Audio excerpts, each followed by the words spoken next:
Hello, everybody. So it's nice to see you about this mystery of being human. Here we are human, I guess.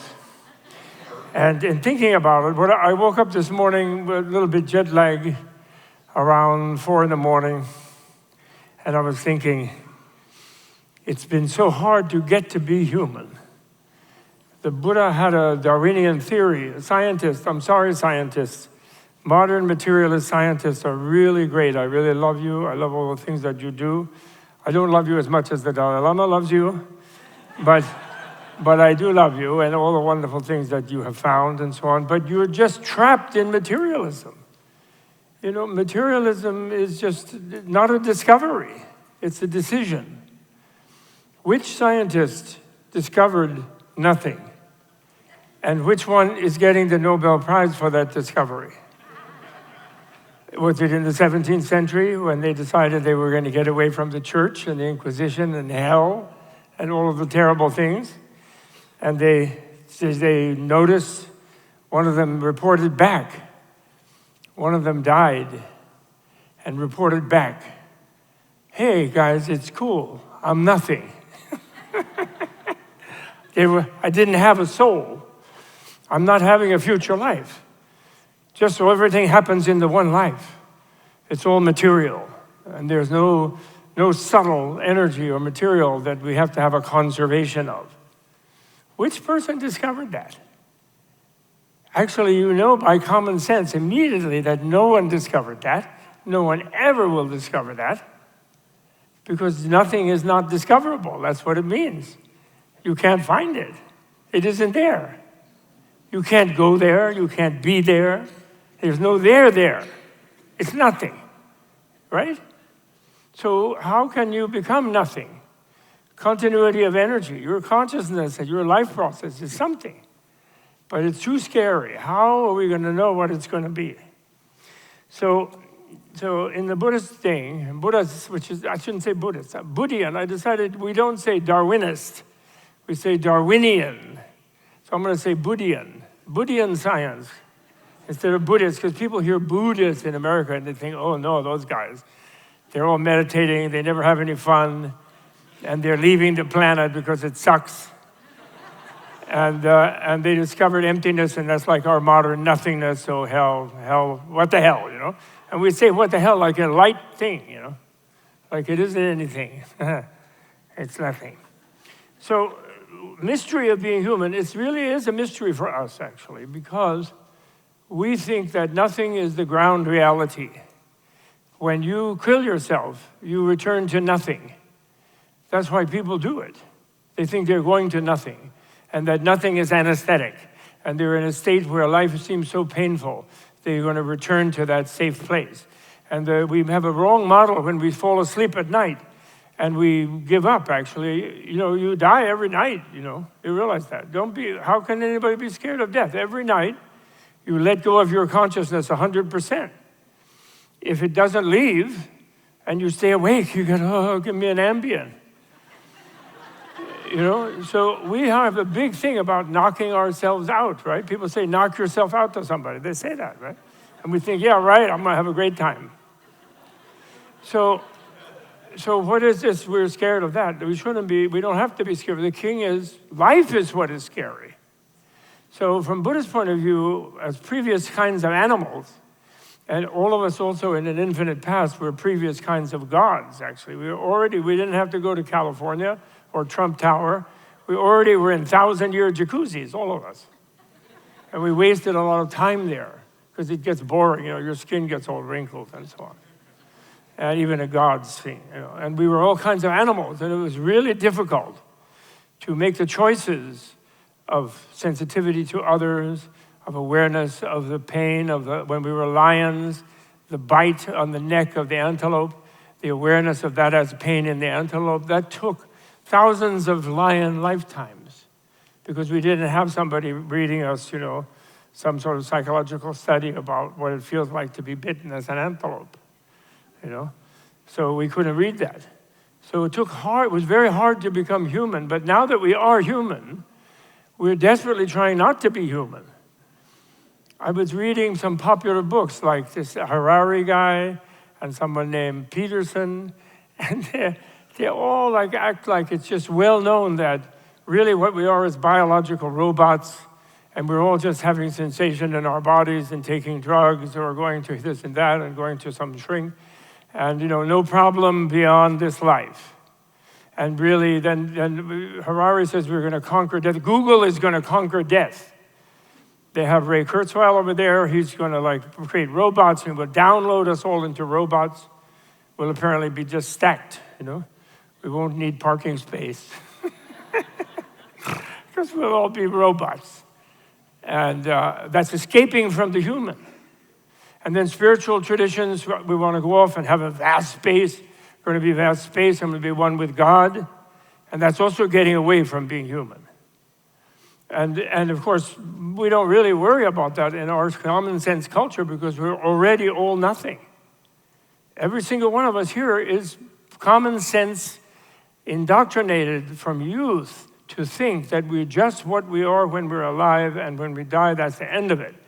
And we associate it with deep sleep, but that's what we think. Nobody really plans heavily for future life, Even people who formally believe in it, like some theists who I once teased Rick Warren that, he only had one future life. The Buddhists have many different shots, we can keep trying. But he's only got one, and he was looking a little upset. So I said, well, it's really long.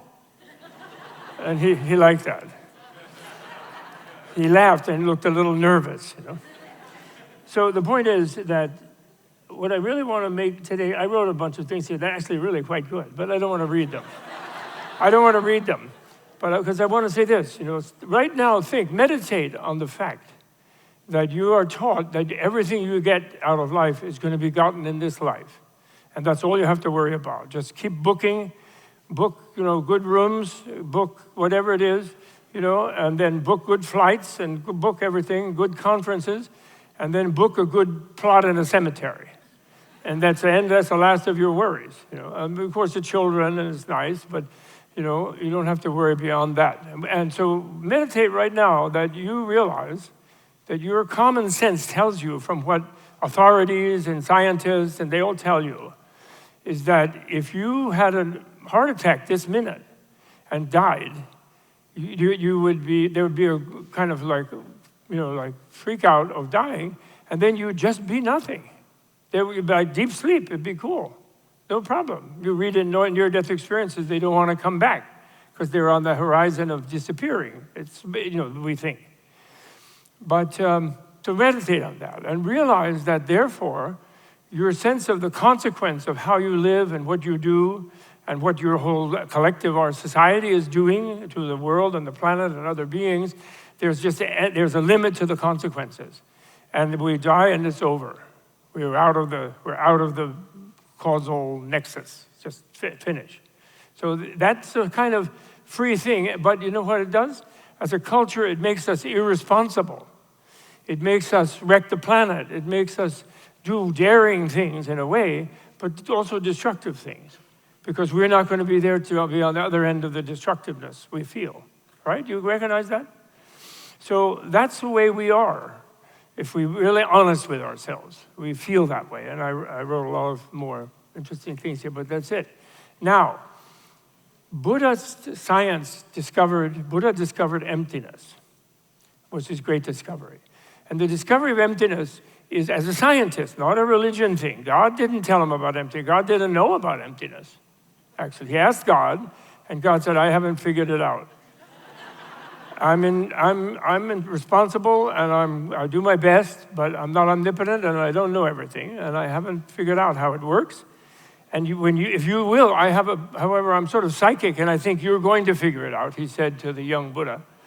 And he said, when you do, please tell people it's not my fault when horrible things happen to them, because I'm not omnipotent, and I didn't create the situation. So God didn't know either. But what is emptiness? It's a scientific discovery. And actually, it's the discovery of relativity, if you will, absolute relativity, which is a contradictory expression, right? But that's good, useful in this case. That is to say, there's no non-relative thing, period. There's nothing except our concept of the opposite of everything we've ever encountered, which has always been relative, or we wouldn't be able to encounter it. Do you follow me? There's no other thing than that. That's what emptiness means. Everything is empty of any kind of essence that is non-relative. If the essential Bob Thurman was a non-relative absolute thing, it could not relate to Bob Thurman. It would be irrelevant to me. Do you follow? Everything about me is relative, and you. And so that's a very powerful scientific insight, because it means we are stuck here in life. Fear of life is not helping. We are stuck, and we wanted to be here. We got to be human by being more aware of others, actually, as animals. You know, we didn't just eat, as I always like to jokingly say, we got to talk language because we didn't eat each other the minute we met. We had time to chat. So we're totally interrelated, and we have this tremendous sensitivity, and it freaks us out because we feel pain. And then Buddhist science tells us, though, that there's no state of nothingness. There is no nothingness. That's a expression for something that isn't there. And there's no absolute that you can get into out of the relative. So you can't escape from the relative. But the relative is infinite, and it is miraculous, actually. So being alive in the center of this miraculous relative, as a nexus of great intelligence and sensitivity, is something that we decided we wanted to do because it would be more fun. We were looking for the true nature of it. We always wanted, animals are all realistic. They want to know if the lion is going to jump on them, the deer does. And, you know, we were realistic. So we wanted to know reality. And we got to this best place, better than the God's place, because gods have a false sense of invulnerability. We know we're vulnerable. We constantly lose our lives and are reborn, constantly. And we therefore are really stressed to find how to get down to the deepest nature of the self. So we can navigate, like we want to learn how to lucidly dream. Isn't that what I think LaBerge is here somewhere, or he will be. Lucidly dream. Not just wander through anything dreaming, but lucidly dream. So we know we're dreaming when we dream. How about being lucidly awake? So we know we're awake when we're awake, and we're here. And we don't want to lucidly sleep. We're just happy to be unconscious, right? But apparently it's possible. So that's the difference. In other words, the psychotic culture we live in, I'm sorry to say, I know it's rude, but it is psychotic because why don't we turn off all the carbon spewing things? Why do we allow people to brainwash us that we need them when we know it's wrecking the planet for our children we profess to care about? How come we don't just stop it right now, all of us? Because we think, finally, it doesn't matter. Finally, that's the American slogan. Well, go for it, doesn't matter really. Nothing matters. That's nihilism. That's the idea that nothing is the final reality and no consequence. Emptiness, on the other hand, means that we're in this infinite relativity, and therefore we are committed to making it better for everyone, because we can't escape them. They got me up here, and they're getting rid of me in 6 minutes. So I'm not going to be annoying you after that any longer. But I'm going to be back life after life. And you're going to be back in audiences. And Maurizio will give me more than 6 minutes later. But no, I'm just kidding. 6 is enough.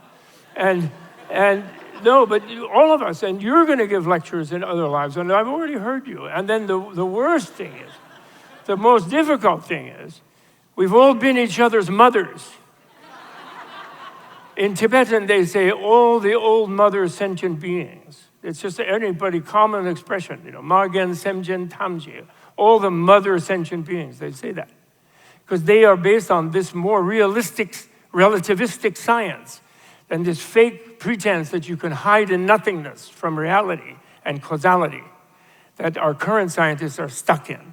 and all their brilliance and creativity and magnificent inventions are just harnessed to that. And I was reading that Harari, he says that he thinks that we've conquered famine, war, and sickness with our high tech, which we haven't actually. He didn't go to Somalia and so on, but or an Ebola ward, or he hasn't been in the Kremlin lately, but he thinks we've conquered that. And he says now Google is going to. I like him; he's brilliant. Don't get me wrong. Google is going to conquer death. We're going to engineer an end to death. But that's the most stupid thing. How many billions are we going to spend on engineering death? The huge thing like that. Oh, we're going to all be robots. Do you all want to be a robot just like yourself? You wouldn't worry about gaining weight in buffets any longer. You'd always be stuck with the same people. You'd be, you really want to be a robot? One Russian guy informed me, don't worry, they'll be soft. They won't clank into each other. When you have robot sex, everybody will be soft. Give me a break. Meanwhile, nobody is spending a penny to engineer their ability to lucidly dream, to lucidly go down into finding the super subtle level of their soul, find out the place from which you can create yourself in any way you wish, what's called the magic body, and navigate death and do lucid dying. Not just lucid dreaming, lucid dying, lucid between state. This could be widely taught. Actually, if you go to the movies and you watch those movies where they even in my favorite movie, Avatar, when he would go in the thing and lie down, the guy with the legs, and then he would jump up with his blue body and his tail, and like 8 feet tall and have a real fun time with Ewa. And the other beautiful teacher, the lady blue being, whatever their name was. Navi, the Navi lady, and then ride on that banshee, they call it, that flying thing. Awesome. But when he went in it, there would be a zzz thing like that, as he shifted from body to body. So that you could sit down in this plane, and we could watch for 6 hours that kind of special effect, and then we would handle the bardo. We wouldn't freak out. You wouldn't go and hide in a hole. You wouldn't go and try to be reborn in St. Louis or something. You would be born in California. You would be born in the middle of the conference here, 2 minutes. So this is the thing. So that's what we should engineer. What this thing is, science and non-duality.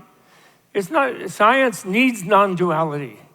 They already have a kind of dualistic non-duality that everything is nothing, so we're just making machinery, But non-duality tells you, true non-duality tells you that this here is the ultimate, and this is the absolute. So this has to be made right. And you have to find your own soul. So we have to do soul engineering in here. I like to see the engineers who do some soul engineering, like the Indians and the Tibetans and the Chinese and Japanese have done. And they really. And you can do that. And then instead of walking around thinking, I'm going to fall into nothingness when I die, you could walk around thinking, I am already nirvana. This is all bliss here. If I'm pissed off, it's my fault, my lack of proper vision. And then we men would do what will make us happy, actually, which is the beginning of our finding a proper life, which is we would learn to listen to our women. Okay? Let's hear it. No, seriously. Enlightenment is stupidly defined as some male guy having a big thing go off in their brain. I saw a light. Oh, great. Yes, dear, you saw a light now. Wash the freaking dishes. If you define enlightenment as infinite presence in relative reality, then the more enlightened of the two genders are the female.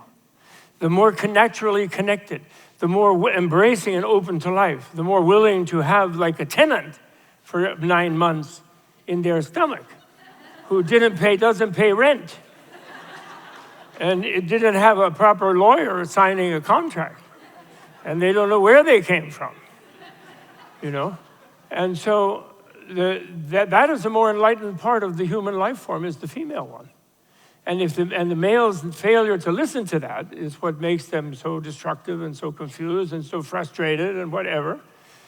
That's the real secret of it. If that's enlightenment, then be more connected and feel more and realize that your sensitivity is your intelligence, and don't run away from your sensitivity. Don't accept versions of spirituality that tell you you can achieve someplace and get out of here.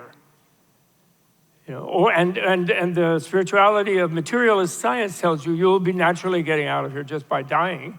So don't worry about any other thing, special thing. It's all meaningless anyway, and it's random, and it's an accident, and we don't know what it is, because we're scientists. And we're never going to know what it is, because that's the nature of science. Give me a break.